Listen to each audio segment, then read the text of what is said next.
Hello, good afternoon. How are you doing? Good afternoon, Dr. Ping. Good. How are you? Doing good. So we actually know each other probably more than 10 years ago. Yes. Yeah. And at that time, you hosted some students from China. Uh, so, and we were trying to minister to the same group of people. But anyway, uh, you ran for House Representative. That was which year is that? Just last, 2000? I was just newly elected in November of 2020, but now I'm already it's only a 2-year term. So Right. was now faced. I mean, with whether I'm going to run again in 2022, which I feel like the Lord has led me to run in 2022. Now coming up here next. That's great. That's great. Yeah. Everywhere I go, I heard good things about you. So people, I really appreciate that you and uh, Representative Kurt Nisley. Kurt. Yeah, Kurt nicely. Yeah, both of you there. Except if you ask the establishment. No, of course they don't like you. I mean, I had some experience with the establishment, Marion County GOP um, when what's his name, Schmidt. Uh, John Schmitz. yeah, Yes. yeah. So they gave him all kinds of problem. Just not. First of all, he was not allowed to run, and then when he was trying to run as independent, Yes. so they they want him to collect so many, like more than 4,000 signatures, Right. and we did actually. I can help a little bit there. So we did actually collect about, I think it's about 6,000 signatures, and we thought we had enough, but they threw out a lot of signatures. So eventually he didn't meet that requirement, didn't pass that threshold. And that's when I see the problems with uh, the GOP establishment. So Yeah, and that's yeah, a lot why that's why I do a lot of what I do as far as trying to expose a lot of that in every way I can, right, and to let people know, because I think there's a lot of things that people don't understand about the way the political machinery works. And there are a lot of people that do, but there are a lot of people that don't. So, and they think that, oh, I'm voting for Republicans, I'm voting for people who are on conservative, who are representing conservative ideals, and it's like, no, the vast majority of Republicans just the Republican platform is a good platform. right, right, But the reality is 95+% of them don't represent the Republican platform. right. And they tell you the things that we like to hear, but when they're doing their business, that's totally different story. Yeah, so they know how to play that game. I think Yes. in a way, both parties, right? The Democrats, they also just play that kind of game too. And especially when you get into establishment, I mean, it's always a lot of corruptions there. Yeah. Yeah. So I'd like to kind of touch on those two bills. I think you are going to have a vote, right, on the HB 1134. 1134, and 1040 you had mentioned. Right. But 1040, has 1040 get out of the committee yet? 1040. So I usually we're monitoring the bills as they're coming out of committee, Right. and so if you'll give me just a second, I can look at 1040.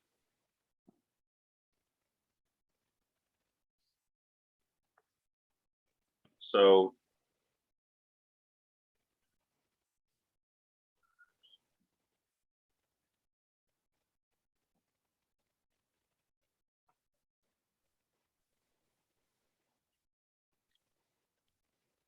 So it looks like 1040 is what they say. There's a first reading referred to committee on education, and so it is actually just sitting in which means it is just sitting in the committee. Yeah, it has to have a hearing and at least it has to have a vote, a majority vote to get out of committee. yeah. But will it has a hearing? Do you know? Will it have a hearing? It does not have any scheduled hearings right now. Okay, yeah, because that was some friends of mine. They're concerned that the bill will never get out of the community, and they will just basically kill it. Well, I don't disagree. I mean, when I'm looking at least the breakdown between, I have a comparison between 1040 and 1134. I mean, 1040, you know, definitely looks to be better. Let's see what it is. So it looks like 1040 is better, but the thing is though, is that 1040, what happens, I mean, a lot of times, there may be other bills out there, but a lot of times you're gonna end up getting a more watered down bill that's gonna come out of committee. And, Okay. And the reason is because, and this is gonna be a default thing I'm gonna keep on coming back to. Right. A lot of political officials, they like to act like they're doing something without really doing anything. Yeah, I it's mean, very. and a lot of times, and especially, I mean, as much as people don't like to hear this, there's going to be, it's not the issue. I mean, as much as the content of these bills are here, I want people to understand there's a political backdrop here. Number one, I mean, it's obviously we're heading into elections. Every state representative is dealing with the issue of reelection. Right. If they're running for reelection here coming up in May of 2022. Many of them are going to have primary challengers coming up in the May primary. And Right. so, although they may vote for a bill in the House, many times the House, the backdoor deals that are made is that they will then, because the House representatives, we have a 2-year term, the senators have a 4-year term, and the senators, half of them are going to be up for reelection this election, then Okay. half of them will be up for reelection 2 years from now. Okay. So a lot of times they will make deals with the Senate to say, hey, we're going to vote for this bill to make it look like we're the good guys. We're going to vote for this, or vote for something that looks like it's good. And then it goes over to the Senate and they end up killing it. Now, Oh, wow. I think the biggest pressure that you're going to find should be parents, because obviously it's the children here that we're talking about. Right. But the sad reality is that the biggest exertion of pressure is really coming from the largest union in the United States, and that is the teachers union. Right. Right. Yeah, because they have been there. They are all well organized and well funded, and so far, we are just the kind of grassroots organizations. Yeah, I know. Like Purple Parents is against 1134. They want to have 1040. Yeah, I don't have much experience in terms like writing bills and all that. Which one is good or is bad? But I did compare these two bills. Like 1040 has more specific, more details, like spell out like communism. You know, we do not teach communism. Well, we'll learn communism, but we are going to say what kind of harm and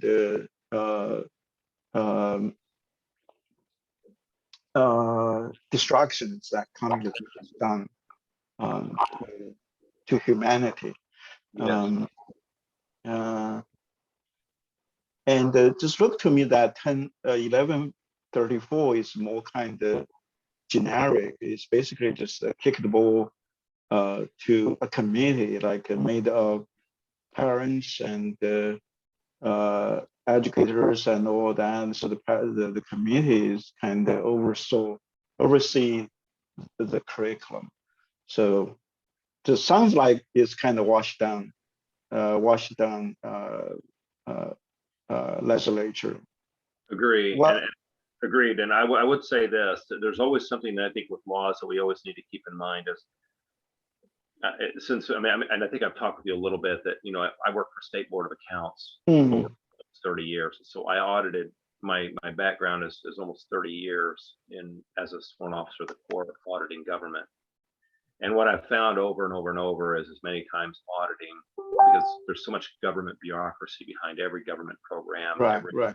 And so many times as we're auditing government law, state, federal, local law, or policy, many times when things are not clearly defined, it just gives, that the government officials are just going to take the easiest road. They're going to try to press the letter of the law and try to even violate it and then try to justify it. And the other thing is that many times is when we write a law that has no severe penalties, it's worthless. I mean, if you have a speed limit, of 55, which in many places there are, but there's no penalty, people are going to thumb their nose at that law. Exactly. We know that, and it's the same way here, and that's why the teachers union are especially screaming bloody murder about any sort of penalties.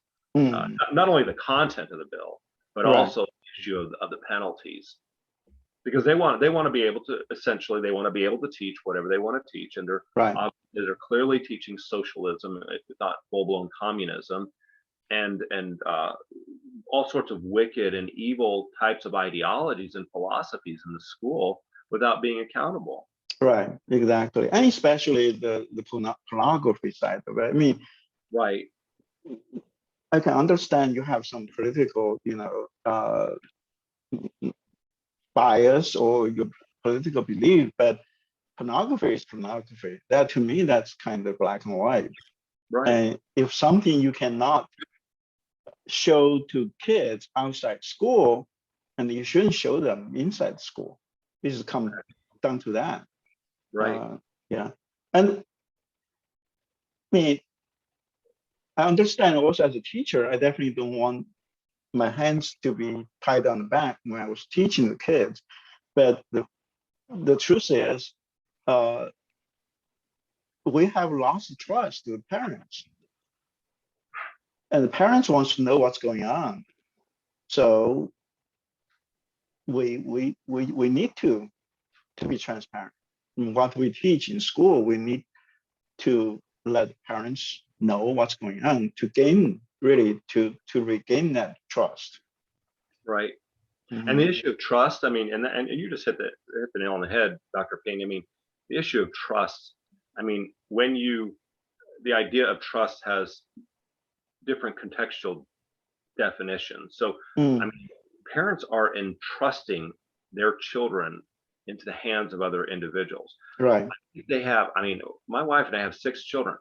I think parents had every right to scrutinize every single thing that their children are being fed. But yet there's an ideology that has been slowly morphing over the last 30, started probably even the 80s, and even further back. But I think it strongly started coming in the 90s, the idea that it takes a village to raise a child. In other words, it's not just your children, not just your own. They also become they're the governments, and that's really where we're at right now. Is that your children aren't your own; they're the governments. And this goes back to, again, what I'm talking about when I work for Board of Accounts is the issue of transparency. Government should be transparent. Now, when you're talking about trust, and whether you're talking about a private school or whether you're talking about a public school, I think that when a parent's entrusting their children into the hands of an educator, I think they have every right, whether it's government or non-government, to ask, what are you teaching my children? I want to know. And if there's anything that violates my moral virtues and what I think is right and wrong, I think that they should be able to say, I don't want them being taught that. But I see that parents are they're getting angry across the nation in these schools. And now you have the federal government saying that parents are almost being labeled as domestic terrorists. Yeah. Which is ridiculous. Yeah, and you see that in the past year, that the attitude of school boards and the superintendents is really just like you mentioned there. They think that parents has no say in this, that they have, they are somehow entrusted by the government to take care the students. So they're looking into like that's theirs. No, it's not theirs. That's right. yeah. I There's think the school boards, I think, I mean, at least what I've seen down here in the district that I represent. I mean, in the Center Grove School Board, I think there's at least one individual, I mean, that stood up and who I admire, and he's tried to stand up and be strong in there. right, But there are, I think, school boards across the state. I think the vast majority of the people in those school boards, they almost have, they operate as if they're their own little gods, like that they live in they're kings in their own little right, domain, and yeah, they look at parents like, how dare you question our decisions? And I'm like, right, how dare you not operate in an absolute air of 100% transparency? And I can tell you, Dr. exactly. Ping, Mm, I have done hundreds, if not thousands, of audits. I audited almost over $1/10 trillion or managed over my audit career. And I can tell you, every time a government official was not operating with an air of complete transparency, mm, at at a minimum, there was non-compliance with the law. Typically, gross violation of the law, many times just outright fraud or criminal behavior. So wow, the bottom line I'm trying to say is that when government officials are not being completely transparent and humble about what they are doing, I can absolutely tell you that historically, I have never seen where they are doing the right thing. right, So when now I see this overall air where the school boards, schools are not being transparent about what they're doing, that absolutely screams to me that they are absolutely cloaking things that are evil and wrong.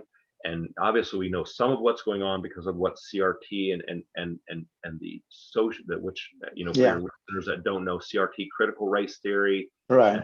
social emotional It's learning, not which learning.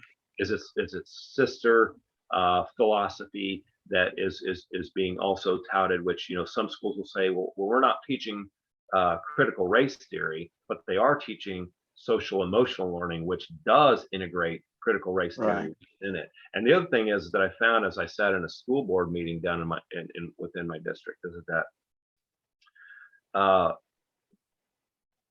many parents don't realize that this isn't like an explicit objective label of critical race theory. It's not like you just have this package over here, an educational package that says critical race theory. It's very much like a chameleon, as you well know, and Mm, they lace it and weave it throughout curriculum. right. And it's very, very insidious on how to sit there and how to identify it. Yeah, it's basically a worldview. Yeah, Yeah, how they look at things, and the claim they made is uh, so bizarre, and that I still not quite sure if the superintendents, if the school board members really understand what it is, because like I gave a testimony at the House chamber on on Monday, basically when they are hearing 1134. So I bring the book, How to Be an Anti-Racist, which is a recommended reading in almost all school districts. And it said it very clear. It said there's two things. It said that American is inherently racist. Now, when you say something is inherent, that means you look at definition. In a dictionary, it means it's permanent and characteristic. Now, if that's the case, then if you want to get rid of racism, that means you have to destroy the country. You have a different kind of America. And then also, um, the author Ibram Kendi made that clear, that it said that socialism is racist and the racism is capitalist. Now, what that tells you, that means if you want to get rid of racism, you have to get rid of capitalism. So what kind of country will have? So the things is just so out there, but somehow the superintendents and school board members are okay with it. And also, I don't know how many actually House representatives ever read that book. I mean, even people who were there to, give a hearing to the bill. Yeah, so I'm just like, yeah. But anyway, back to the bill 1135, and also Senate side is 17, right? SB 17. SB 17 is a bill to fight pornography in the schools. And then my understanding is that from Purple from Parents that Senate Bill 17 was actually integrated with 167, Senate Bill 167, which is a very weak bill. Oh, really? Yes. So it's the mirror bill of I don't know if it necessarily is as I think 1130, at least my understanding, I think 1130 might be a little bit stronger, but 167, in my understanding, I think is fairly weak. But then again, they're integrating 17 within 167. Okay. And another thing and just as far as political machinations, a lot of times they'll do this for different reasons. It can be done to sink the bill. It can be done to put certain political officials into a quandary of saying, well, I want to vote for this, but I can't vote for this. So if I really want to vote for what I think is right, I can't vote for this other issue. In other words, like the issue of pornography. I mean, I would hope that many legislators would say that we shouldn't have pornography in schools. Well, now they got a watered down CRT bill. They've combined the two. Well, what do I do? How do I deal with that? And by the way, our state constitution addresses this issue. We're not supposed to be mingling issues in a bill. What the Constitution? Yeah, HB 1137 doesn't even mention about CRT. Oh, you mean 34? You mean 1134? Yeah. Yes. Right. It has language that it has general language as it relates to CRT. It does not. I wasn't reviewing it. I didn't think I agree with you. I don't think it is explicit. It didn't say anything. I mean, didn't mention by name. Right. Yeah. Yeah. So okay. So it looks like we probably end up with if we get something passed, it will be pretty weak. Well, and that's the other thing is people always ask about the existing bill. Well, most of the time, whatever bill you even have in front of you, again, when you see the strongest bill out there, you can almost guarantee that the strongest bill will not be passed. I mean, I have my own CRT bill, it's a strong CRT bill, but it's sitting in committee. I have no doubt that it will probably die in committee. Oh wow! Right. So, but going forward, what happens a lot of times, again, there are deals that are made along the way. They make adjustments and they amend these bills. Typically, they do not strengthen them up. Typically, they water them. They water down. Okay. Yes. Yeah. Well, personally, I really don't have much expectation of this legislatures. I was kind of putting more hope to the new ones when we get new legislators come in. Yeah. And I think that's honestly that's the legislators have operated this way for many years because many Americans have disengaged from the political process. Yeah. And so now, because there are some that are like Kurt Knisely, myself, and across other states that have been shining the light and exposing the establishment. In other words, what is supposedly the right-wing conservative Republicans, that they're not really fighting for the people.